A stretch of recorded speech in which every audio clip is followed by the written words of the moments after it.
Cameroon, Bandou, Africa, Bandou, through the world, Bandou.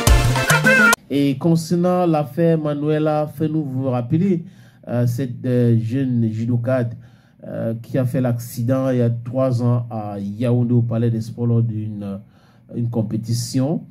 Et il y a une journaliste de la chaîne Vision 4 qui a fait son travail. Je parle d'Annette Ikono. Annette Ikono a fait le travail et c'est grâce à ce reportage, au reportage d'Annette Ikono, que l'État du Cameroun aujourd'hui prend en charge Manuela Fenou. Mise au point sur cette affaire, l'affaire Manuela Fenou, dont vous avez forcément entendu parler.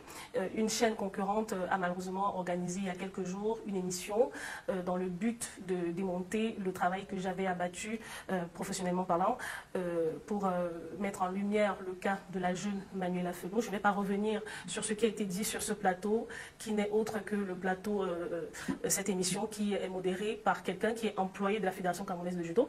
Quand je le dis, vous comprenez certainement que voilà, il a des intérêts de ce côté-là et qu'à ce moment, son jugement peut malheureusement être biaisé. Le travail que j'ai fait jusqu'ici se réclame et se revendique assez professionnel.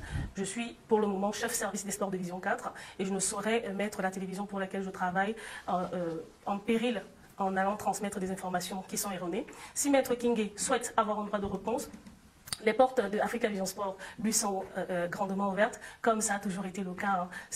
Et on a même appris que si ça ne marche pas au niveau de l'hôpital général de Yaoundé, l'État est prêt à l'évacuer pour les soins ailleurs, donc hors du pays. Et la jeune journaliste Annette Ikono s'est plaint des menaces des dirigeants de la Fédération camerounaise de judo. Elle a fait même une sortie en disant que quand elle faisait son travail, elle avait appelé M. Alain Kingé, qui est le président de la Fédération camerounaise de judo, pour avoir sa version des faits. Et selon ce qu'elle a dit, M.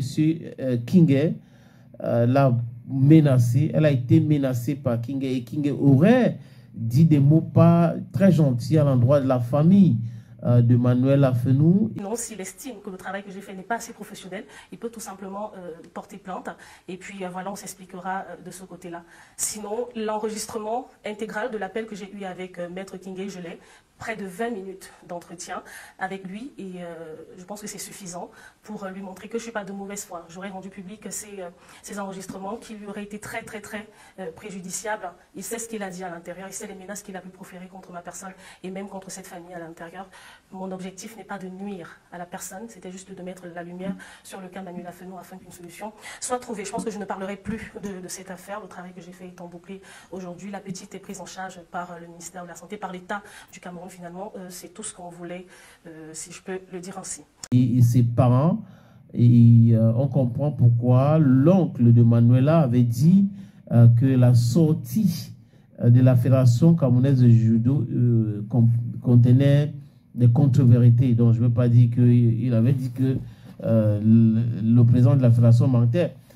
Et Ikono dit que la Fédération camerounaise de judo a un journaliste à son sein et ces journalistes exercent une chaîne de télévision et que ce journaliste a organisé une émission spéciale pour parler de Manuela Fenou et le journaliste en question a essayé de déconstruire le travail qu'a fait Annette Ikono et Annette demande face à face et demande aussi au président de la Fédération camerounaise de judo, s'il n'est pas content, qu'il lui porte plainte.